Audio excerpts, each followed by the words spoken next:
स्वागत है भाई आप सभी लोगों का एक नई वीडियो में। आज है ब्यूनस एयर्स में हमारा ये मान लो चौथा दिन हो गया है दोबारा से आके। तो आज हम जा रहे हैं पैराग्वे की एम्बेसी और जाके पूछते हैं भाई हमारा वीज़ा लगा या फिर नहीं लगा, अप्रूव हुआ है नहीं हुआ है। अगर अप्रूव हो गया होगा तो आज ही वो उनको चिपका के दे देंगे, पेमेंट हमको आज ही करनी पड़ेगी। नहीं हुआ होगा तो भाई वही बात है, क्या ही बोल लूँ, 20 दिन हो चुके हैं अभी तक भी इंडियन पासपोर्ट पे अप्रूवल नहीं आया, तो भाई कभी आएगा, है ना। तो नहीं हुआ होगा तो भाई फिर हम यूएस वीज़ा को यूज़ करके जाएंगे यहाँ से। हम नहीं हाँ मैं जाऊँगा यहाँ से पेरू और कोलंबिया जाएंगे। आ गया होगा तो भाई पैराग्वे चल पड़ेंगे।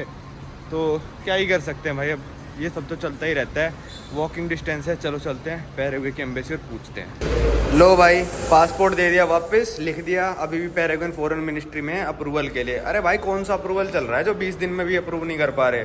वही है ना यार कि अब मैं क्या ही बोलूँ, छोड़ो। स्वागत है भाई आप सभी लोगों का एक नए दिन में। आपने पिछली क्लिप में देखा कि पैराग्वे ने हमको वीज़ा देने से मना कर दिया, मतलब कह रहे कि प्रोसेस में है। मेरे 1-2 सब्सक्राइबर्स के मैसेज भी आए कि भाई हमने तो 3-3 महीने अप्लाई हो गया करे हुए, ब्राज़ील से करा, किसी ने कहीं से, कह रहे वो प्रोसेस में ही रखते हैं, देते ही नहीं। तो हमने कहा हटाओ, नहीं जाना हमको पैराग्वे इस बार, अगली बार कहीं और से देखेंगे, अमेरिका वगैरह से वीज़ा ले लेंगे। तो मैंने भाई बुक कर दी टिकट यहाँ से मैक्सिको की, और मैक्सिको की एयरलाइंस है एरो मैक्सिको। तो एरो मैक्सिको की टिकट है और यहाँ से जाएगी पहले मैक्सिको सिटी और मैक्सिको सिटी से कैनकून। ठीक है, कैनकून में पहले जा चुका हूँ, आप लोगों को पता है, पर कैनकून नहीं जा रहा मैं। कैनकून से हम करेंगे अपना सेंट्रल अमेरिका का ट्रिप शुरू। तो आज से हो रहा है भाई हमारा सेंट्रल अमेरिका का ट्रिप शुरू, जिसमें हम विजिट करेंगे 7 देश, जिसका नाम है Belize, Honduras, Guatemala, El Salvador, Nicaragua, Costa Rica और पनामा करके मेरा प्लान है कि हम वापस अपने देश चले जाएं, जो कि है इंडिया। तो देखते हैं 7 देश ये हम कितने दिनों में कर पाते हैं। नवदीप पाजी भी मेरे साथ मैक्सिको ही जा रहे हैं, पर ये हमारे साथ नहीं घूमेंगे क्योंकि पनामा और कोस्टा रिका का जो रूल है वो है कि आपको पास शेंगन वीज़ा होना चाहिए शायद 1 साल का, और कोस्टा रिका ने शायद बंद कर दिया शेंगन वीज़ा पे एंट्री देना, पनामा का रूल है ये। तो ये शायद मैक्सिको घूमेंगे। तो अभी देखते हैं भाई कहाँ से क्या चेक इन वगैरह करना है, चेक इन करते हैं और चलते हैं। ये है EZE एयरपोर्ट, अर्जेंटीना की कैपिटल ब्यूनस एयर्स का। यहाँ पे देखो चेक इन के 3 ही है, air France, air Mexico, Iberia, मतलब सबके अलग अलग ही बना दिए इन लोगों ने, सबसे बेस्ट है। तो हमारा एरो मैक्सिको कहाँ है, एयर फ्रांस, एरो मैक्सिको वो कोने में है। फिर चलो करते हैं चेक इन। भाई बोर्डिंग पास मिल चुका है एरो मैक्सिको का, यहाँ से मैक्सिको सिटी से कैनकून। बस दिक्कत ये है कि जो दूसरी मेरी फ़्लाइट है उसमें अंतर है सिर्फ 1 घंटा 20 मिनट का, तो इमिग्रेशन वगैरह पार करके ही जाना पड़ेगा। चलो सही है, check in wake in bag तो कुछ है नहीं मेरे पास, तो दोबारा चेक इन करना पड़ता वरना मेरे को, तो वो सब सही है, हो गया। पाजी अभी करने लग रहे हैं चेक इन, हम अलग अलग गए। मैंने कहा देखते हैं भाई कि पाजी का शेंगन वीज़ा और मेरे यूएस वीज़ा पे क्या अंतर पड़ता है। मेरे से एक भी सवाल नहीं पूछा, रिटर्न टिकट वगैरह तो दूर दूर तक नहीं, कुछ नहीं बोलती वीज़ा, मैंने यूएस वीज़ा दिया, ये लो जी बोर्डिंग पास, ख़त्म बात। भाई यहाँ पे मैंने स्टारबक्स में ले ली चॉकलेट चिप कुकी, ये नोआ लिख दिया, मैंने इसको नवा बोला था, मैंने कहा कोई दिक्कत नहीं है। ये ले लिया चिकन सैंडविच हमारा, ठीक है। पाजी को भाई अभी तक खड़ा के रखकर बहुत सारे सवाल पूछ रहे हैं। मैंने उनको इसलिए अलग भेजा था कि मैंने कहा भाजी आप टेस्ट करो कि यूएस वीज़ा पे क्या पूछते हैं और शेंगन वीज़ा पे क्या पूछते हैं। मैं शेंगन पे जब गया था मैक्सिको, मेरी मार ली थी बिल्कुल, मतलब डोमिनिकन रिपब्लिक के एयरपोर्ट पे इतने सवाल पूछते थे, फिर मैक्सिको के एयरपोर्ट पे तो भाई खड़ा करके सवालों की लाइन ही लगा दी थी। मैंने कहा भाई आप टेस्ट करो, अगर आपको लगे यहाँ पे ज़्यादा दिक्कत हो रही है तो मेरे साथ आप मैक्सिको का इमिग्रेशन क्रॉस कर लेना, वरना आप चाहो तो अकेले क्रॉस करके पूरा फुल फ्लेज एक्सपीरियंस भी ले सकते हो। वो देखो भाई पाजी खड़े हैं, अलग से बातें चल रही हैं पाजी के साथ, देखते हैं भाई क्या होता है। तो भाई अब मैं बता देता हूँ सिचुएशन क्या हुई। ये होता है सबके साथ ही होने लग गया आजकल। तो एक रिफंडेबल सा बड़ी लिमिट वाला कार्ड रखो और 2-4 एयरलाइंस अपने दिमाग में रखो, जिससे कि आप रिफंडेबल टिकट बुक करा सकते हो, ठीक है। जैसे यूनाइटेड एयरलाइंस होगी, टर्किश एयरलाइन होगी, फुल्ली रिफंड देती हैं। इन्होंने अब मेरे को दे दिया भाई बोर्डिंग पास बिना कुछ पूछे, पाजी को पकड़ लिया, कहते ठीक है आपका वीज़ा, पर हमको दिखाओ टिकट, वो भी इंडिया तक की। भाई मैं देख रहा था ड्रामा दूर बैठ के स्टारबक्स खाते खाते, पाजी कर रहे थे बात, मैंने बहुत देर हो गई, मैं चला गया। फिर मेरे से कहती कि अच्छा तू इनके साथ ही है, मैंने कहा हाँ। तो कहती तू कौन से वीज़ा पे जा रहा है, मतलब ऐसे नहीं सर करके बात कर रहे थे। मैंने कहा यूएस वीज़ा पे जा रहा हूँ मैं। कहती अच्छा चाहे आप कोई से भी वीज़ा पे जा रहे हो, मेरे को आपकी भी इंडिया तक की देखनी है। मैंने कहा कोई दिक्कत नहीं, दिखा दूंगा मैं इंडिया तक की टिकट, क्योंकि यूनाइटेड एयरलाइंस फुल रिफंड देती है। मतलब वही टिकट जो $500 में होती है $2500 में बुक करते हैं ये, और एक दिन में कैंसिल कर दो तो फुल रिफंड मिल जाता है। तो मैंने कहा मैं दिखा दूंगा, पर इनसे आपको क्या दिक्कत है इंडिया तक कि हमको इंडिया को भेजना चाहते हो आप। फिर हमने कहा भाई अपने मैनेजर से बात करो यार, ये थोड़ी ना सिस्टम समझ में नहीं आ रहा हमको, हम आपकी बात समझ गए पर आप हमको इंडिया क्यों भेजना चाहते हो। तो ये हुआ, वो मैनेजर के पास गई, फिर थोड़ी देर बाद आई, कहती कि ठीक है, पाजी से कहती मेरे से बात नहीं कर रही। मैंने कहा भाई ऐसे कोई नया, मैं इसकी मदद के लिए आया हूँ, ठीक है, तुमने मेरे को बोर्डिंग पास दी थी, अब क्यों पूछ रहे हो चीज़ें, उस टाइम पूछनी चाहिए थी, ऐसे आखिरी में गेट पे थोड़ी जाके पूछने लग जाओगे मेरे से। तो फिर उसने मेरे से ज़्यादा बात नहीं करी, उसने कहा एक बार अपना पासपोर्ट दिखा सकते हो, मैंने दिखा दिया, यूएस वीज़ा देख के वो कहते ठीक है। मतलब ये इन लोगों के लिए बहुत वैल्यू है भाई यूएस वीज़ा की। अर्जेंटीना वाले भी डोंकी मारते हैं भाई, ठीक है, पर इनके लिए शेंगन वीज़ा की वैल्यू नहीं है। फिर भाई वो कहती ठीक है, मैंने मैनेजर से बात करी है, अब एम्स्टर्डम की तक की टिकट दिखा दो, पाजी से कहती है। पाजी ने एक साइट से बुक करी एम्स्टर्डम तक की टिकट, जो सेलेक्ट वेलेक्ट करके वो टिकट ही ना आगे दे, कोई वेबसाइट 1 घंटा लगाती है, कोई 2 घंटे लगाती है। फिर मैंने खोली टर्किश एयरलाइन की साइट जो फुल रिफंड देती है, वहाँ से $1300 की फुल्ली रिफंड वाली टिकट बुक करा के उनको दिखाई, फिर बाजी को बोर्डिंग पास दिया। अब उस टिकट को हम कैंसिल करा देंगे, और जो मैंने भी करा दी थी, मैंने कहा ले तू दिल्ली तक की देख टिकट, यूनाइटेड की करा दी मैंने $2600 की टिकट। मैंने कहा देखो कोई नहीं, अभी जाते ही मैक्सिको में लैंड होते ही कैंसिल करा देंगे। तो ये बहुत झंझटबाजी चलने लग रही है भाई आज के टाइम में, कोविड के बाद ज़्यादा ही होने लग गई है।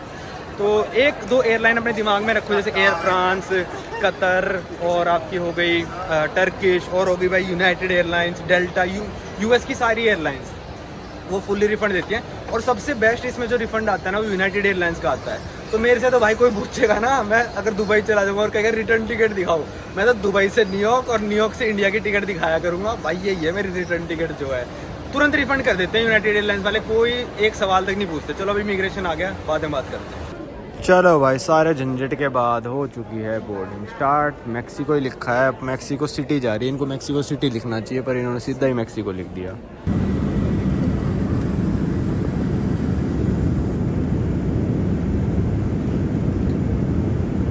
भाई यहाँ हम उतर चुके हैं, और ये फ़्लाइट थोड़ी मतलब लेट तो नहीं आई, पर गेट पे लगने में बहुत लेट हो गई। तो फिर मैंने पूछा, बाहर ही खड़ी है एक लड़की की, आपकी कैनकुन की फ़्लाइट है, मतलब सबसे पूछ रहे हैं। तो मैंने कहा हाँ मेरी है। कहते 7:45 वाली, मैंने कहा हाँ 6:55 ऑलरेडी हो चुके हैं, 50 मिनट बचे हैं। तो फिर वो कह रही है 62 नंबर गेट पे चले जाओ। तो मेरे को समझ में नहीं आया कि 62 नंबर का क्या सिस्टम है, क्योंकि यहाँ पे तो इमिग्रेशन होएगा पहले। तो देखते हैं, चलो पाजी का वेट करते हैं, मतलब पाजी को यहाँ पे भी दबोच लेंगे। मेरे को कराना पड़ेगा उनका इमिग्रेशन की क्रॉस। मतलब मैं कोई डॉन नहीं हूँ, बस थोड़ा इंप्रेशन अच्छा पड़ता है कि हाँ भाई इसके पास यूएस वीज़ा है और ये पहले भी आ चुका है। चलो ठीक है, दोनों दोस्त देखते हैं 62 नंबर गेट पे क्या होता है। तो भाई यहाँ पे काफ़ी स्मूथ इमिग्रेशन रहा। उसका एक रीज़न था क्योंकि हमने कैनकुन की फ़्लाइट बुक करा रखी थी। कैनकुन है साउथ मैक्सिको में, अगर नॉर्थ की करा देते तो उनको पक्का शक हो जाता कि ये डोंकी मारने आए हैं, पर हमने साउथ की फ़्लाइट करा रखी थी तो उनको लगा कैनकुन कौन जाता है, डोंकी वाला मैक्सिको सिटी आता। तो पाजी से भी इतना कुछ नहीं पूछा, मेरे से भी कुछ नहीं पूछा, बस वीज़ा देखा और कहते जाओ। चप्पे चप्पे बंदे खड़े हैं जो कह रहे कैनकुन है तो कैनकुन है, तो ऊपर जाओ ऊपर जाओ ऊपर जाओ। तो चलते हैं भाई, चिल्ला रहे हैं कैनकुन कैनकुन। फ़्लाइट उड़ने में कुल 25 मिनट बचे हैं। हमारे इमिग्रेशन थोड़ा टाइम लगा दिया उन्होंने, कहते कौन सा वीज़ा है, कैनेडियन है, यूएस है, ये है वो है, पर हो गया। पाजी यहीं पे अपनी कैनकुन वाली फ़्लाइट मिस करेंगे और वो यहीं घूमेंगे और मैं जा रहा हूँ कैनकुन। तो जो अभी आपने वीडियो में देखा होगा उसमें मैंने बोला है कि मैंने जो एंट्री मैक्सिको में ली वो ली यूएस वीज़ा के बेसिस पे। जी हाँ, मेरे पास यूएस वीज़ा है और सेंट्रल अमेरिका में जितनी भी कंट्रीज़ हम जाएंगे वो इस यूएस वीज़ा के बेसिस पे ही जाएंगे, क्योंकि यूएस वीज़ा पे आपको सारी एंट्रीज़ मिल जाती हैं। तो भाई आप में से काफ़ी सारे लोगों को पता होगा कि मेरा पहले यूएस वीज़ा इंडिया से मैंने जब अप्लाई करा था रिजेक्ट हो गया था, फिर मैंने जब यूरोप से अप्लाई करा तो मेरा वीज़ा एक्सेप्ट हो गया। तो बहुत सारे लोगों के मन में सवाल रहता है कि भाई यूएस वाले डिसाइड कैसे करते हैं किस बंदे को वीज़ा मिलना चाहिए, क्योंकि वो डॉक्यूमेंट्स वगैरह भी बहुत कम चेक करते हैं और मतलब रिजेक्शन जब देते हैं तो कोई रीज़न भी नहीं बताते आपको। तो भाई लोग सोचते हैं कि अपनी प्रोफाइल को कैसे इंप्रूव करें, उनकी प्रोफाइल्स में क्या क्या कमी है, क्या वीज़ा ऑफिसर सवाल पूछेगा और मतलब क्या रिजल्ट निकल के आएगा, किसी को नहीं पता होता। पर एक कंपनी है जो आपकी इस चीज़ में हेल्प कर सकती है, उस कंपनी का नाम है आर्गो वीज़ा। तो आर्गो वीज़ा जो कंपनी है वो बनाई गई है यूएस एम्बेसी के फॉर्मर वीज़ा ऑफिसर्स द्वारा, जो कि मतलब पहले यूएस एम्बेसी में काम करते थे, अब रिटायर हो चुके हैं। तो उन्होंने एक कंपनी फॉर्म करी है। तो इस कंपनी से आप कैसे हेल्प ले सकते हो भाई, ये वीज़ा ऑफिसर्स होंगे जो कि आपकी फ़ाइल पूरी रीड करेंगे, आपकी फ़ाइल में कमी बताएंगे क्या है, आपको कैसे आंसर करने हैं क्वेश्चन के वो बताएंगे कि आपसे कोई क्वेश्चन पूछा जाता है तो उसका कैसे आंसर देना है आपको वीज़ा ऑफिसर को, वो बताएंगे, क्योंकि इनको खुद इंटरव्यू लेने का एक्सपीरियंस है। आपकी फ़ाइल मतलब एक नॉर्मल एजेंट या फिर आप खुद देखोगे तो वो तो ठीक है, पर एक जब वीज़ा ऑफिसर्स की नज़रों से देखी जाती है ना फाइल, भाई वो अलग चीज़ हो जाती है। तो आप चाहे पहली बार वीज़ा लगवा रहे हो, चाहे मेरी तरह रिफ्यूज़ हो आपका वीज़ा, आप दूसरी बार वीज़ा लगवा रहे हो, तीसरी बार वीज़ा लगवा रहे हो, हर बार वीज़ा ऑफिसर अलग आता है। पर जब तक आपको अपनी फ़ाइल में कमी नहीं पता चलेगी ना कि भाई आपकी फ़ाइल में क्या कमी है और क्या आप इम्प्रूव कर सकते हो, वो आपको एक बेस्ट जो है सजेशन जो है वीज़ा ऑफिसर ही दे सकता है, और वो भी जो यूएस एम्बेसी में ही काम कराओ, क्योंकि हर एम्बेसी का अपना काम करने का स्टाइल अलग है। तो आप इनकी सर्विस ले सकते हो, इनकी वेबसाइट से जाके 1-on-1 वीडियो कॉल कर सकते हो, आपकी फ़ाइल असेस करेंगे, आपसे मॉक इंटरव्यूज़ लेंगे कि आपको इंटरव्यू में कैसे बात करनी है। तो ये सारी सर्विस आप इनकी वेबसाइट पे जाके चेक कर सकते हो। वेबसाइट का लिंक मैंने डिस्क्रिप्शन में दे दिया है, वहाँ पे इनके अलग अलग पैकेजेस हैं जहाँ से आप जाके चूज़ कर सकते हो। तो भाई सिक्योरिटी भी क्लियर कर लिया और अब जा रहा हूँ मैं अपने गेट की तरफ। 7:33 हो चुके, 7:45 की फ़्लाइट है कैनकुन। चलो भाई, बंदे भी खड़े हैं यहाँ पे तो ओके या ये रहा भाई, आगे अपना 62 मिल गई फ़्लाइट। इन्होंने फ़्लाइट ही डिले कर दिया आधा घंटा कुछ, वरना ये तो उड़ने का टाइम हो रखा है फ़्लाइट का। अभी भी बोर्डिंग ही चलने लग रही है, पहुँच गए। चलो अभी भी आने लग रहे हैं लोग भाग भाग के। तो अच्छी एयरलाइन है, ऐसे कोऑर्डिनेट सा कर देती हैं थोड़ा, तो बहुत सही रहता है वो। और मैक्सिको के डोमेस्टिक टर्मिनल पे मैंने एक और बात क्या देखी बताऊं कि भाई यहाँ पे सिक्योरिटी चेक के बाद भी यहाँ पे इमिग्रेशन वाले खड़े रहते हैं जो आपका फॉरेनर्स का पासपोर्ट चेक कर सकते हैं, प्लस या फिर कोई रेजिडेंट परमिट वाला है तो उसका रेजिडेंट कार्ड चेक कर सकते हैं। ये वो इसलिए करते हैं ताकि मान लो कोई मैक्सिको सिटी से नॉर्थ में जा रहा है ना, तो उनको पता चल जाएगा कि भाई ये डोंकी मारना चाहता है, तो वो रोक लेते हैं। पिछली बार मेरा किया था ऐसे चेक, पर मैं उस टाइम भी शायद कैनकुन ही जा रहा था, तो उसने कहा जा। तो इसलिए कैनकुन की फ़्लाइट कराना सबसे सेफ़ है अगर कोई सोच रहा है डोंकी मारने की। मैंने बता दिया अपनी तरफ से। वैसे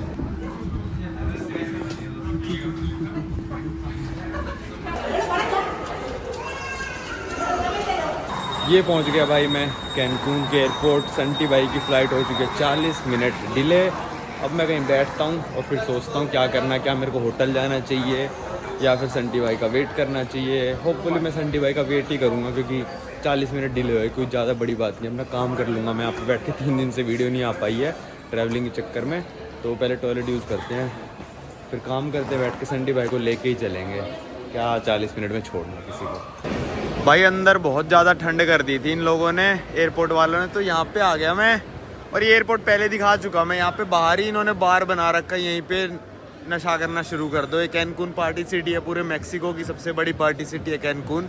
भाई संटी भाई की फ़्लाइट लैंड हो गई, पर मेरे को एकदम से याद आया कि यहाँ पे बहुत सारे टर्मिनल है कैनकुन एयरपोर्ट में, 1 2 3 4, और देख लो कितना दूर है ये। मेरी फ़्लाइट लैंड हो रखी थी टर्मिनल 4 पे, लिखा भी आ गया हाँ टर्मिनल 4। और फिर मैंने उनकी चेक करी, मैंने कहा यार अमेरिकन तो सारे यहीं से निकल रहे हैं, यहीं पे आती होगी। उनकी भाई टर्मिनल 3 पे लैंड हो गई, तो अब शटल बस लेके टर्मिनल 3 जाना पड़ेगा। शायद उनका नेट वेट चल नहीं रहा, इसलिए उनका मैसेज भी नहीं आया। मैं टर्मिनल 4 पे था, तो अब जाने लग रहा हूँ। कैनकुन एयरपोर्ट की एक बहुत ख़ास बात है भाई कि यहाँ पे बाहर निकलते ही बार ड्रिंक्स वगैरह मिलते हैं, क्योंकि पार्टी प्लेस है। एयरपोर्ट से निकलते ही बहुत महंगी होती हैं, पर हाँ ये तो है।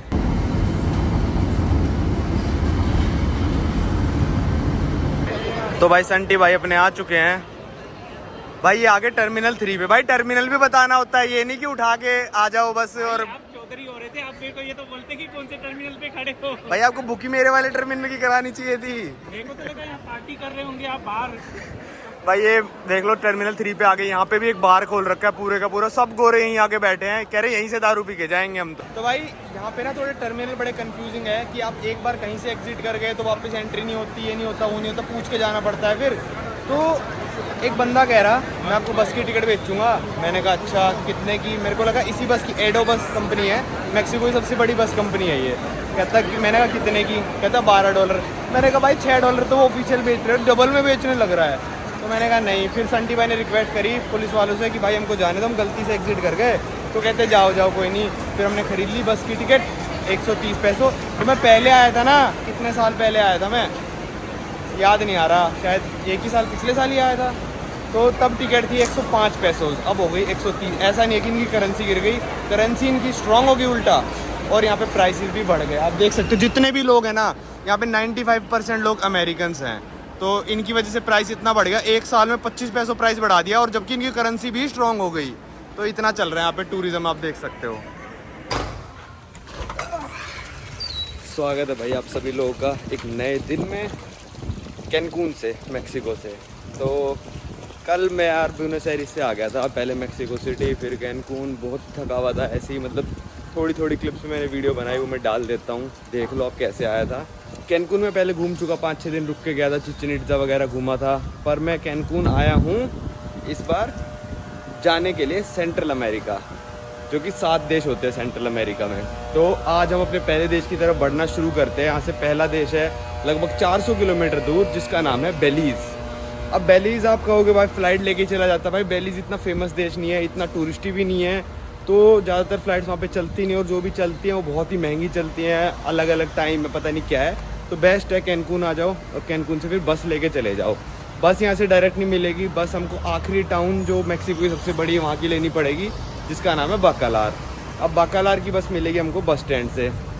तो सुबह से कुछ खाया नहीं है, तो पहले कुछ खाते हैं, बस स्टैंड की तरफ ही चलते हैं, और रास्ते में रेस्टोरेंट वगैरह आएंगे, वहीं से खा लेंगे, और फिर बस लेके हम चलेंगे आज बाकालार। देखते हैं कितने क्या बजे बाकालार पहुंचते हैं, फिर शायद कल ही सुबह बॉर्डर क्रॉस हो पाएगा।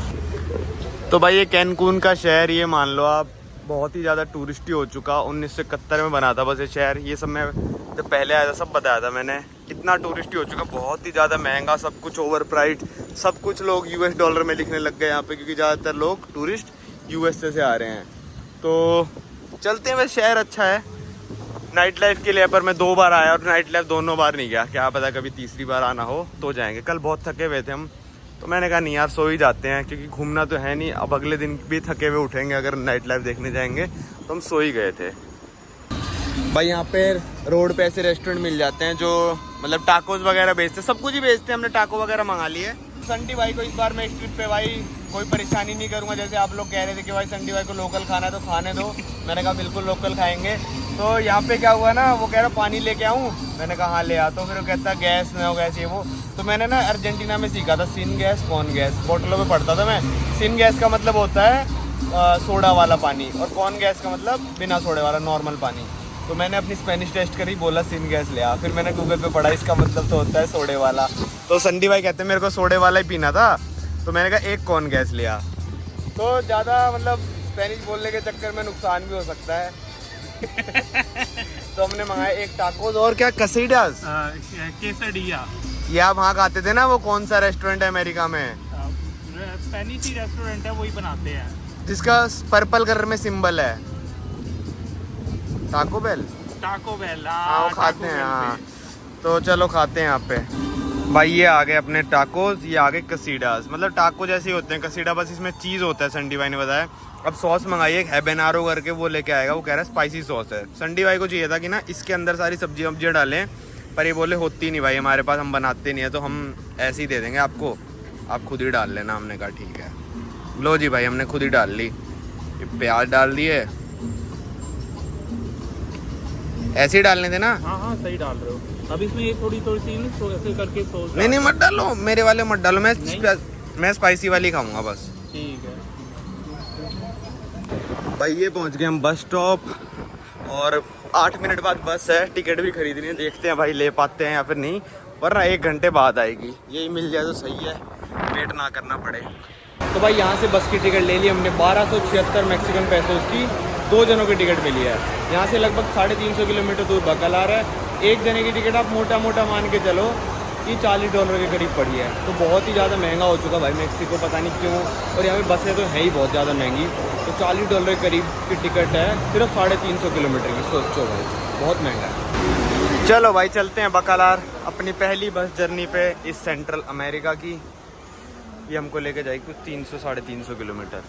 तो भाई अभी हमने बैठ के कैलकुलेट करा कि सेंट्रल अमेरिका की जर्नी हमारी कितनी लंबी होने वाली है, तो ये होने वाली है लगभग 4000 किलोमीटर की, पैनामा तक कैनकून से लेकर। तो पहले अपनी बस जर्नी शुरू करते हैं बाकालार की। तो भाई यहाँ पहुँच गए हम बाकालार, पर मेरे को यहाँ पता चला ये बस और आगे जाती है बेलीज़ बॉर्डर साइड, जो कि एक सिटी का नाम है चेतुमाल। बाकालार बहुत छोटा है, ये टूरिस्टी टाउन है। अगर मेरे को पहले पता होता ना चेतुमाल तक ये बस जाती है, तो मैं चेतुमाल की टिकट लेता।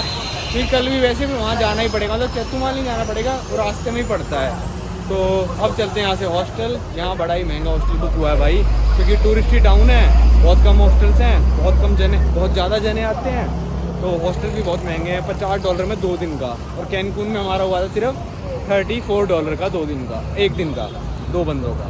तो ये देख लो भाई, छोटा सा टाउन है। यहाँ एडो की बसें उतार दी, एडो का टिकट ऑफिस भी है रहा।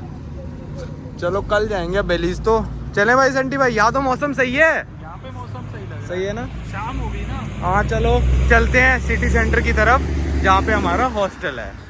ये देखो भाई, ये है बाकलार, बिल्कुल गांव टाइप है, पर अभी थोड़ी तरक्की हो गई है। यहाँ पे रोड वगैरह बना दिए, कंक्रीट के साइड वॉक बना दिए हैं, बोट वोट लेके जा रहे हैं लोग।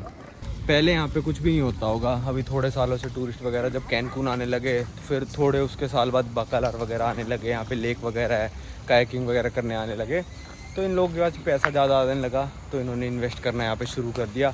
अब धीरे धीरे बाकालार, टुलुम और ये सारे जितने भी शहर कैनकून के आसपास हैं, सारे तरक्की करने लग रखे हैं।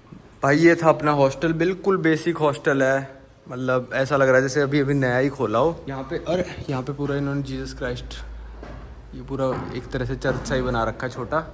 आज का दिन यहीं ख़त्म करते हैं। तो खाना वाना खा के आ गए हम, वहाँ मन नहीं करा मेरे वीडियो बनाने का, थोड़ा रात में कम सा ही मन करता है। अब रेस्ट करते हैं, तो अब सोते हैं बस, और कल की तैयारी करते हैं।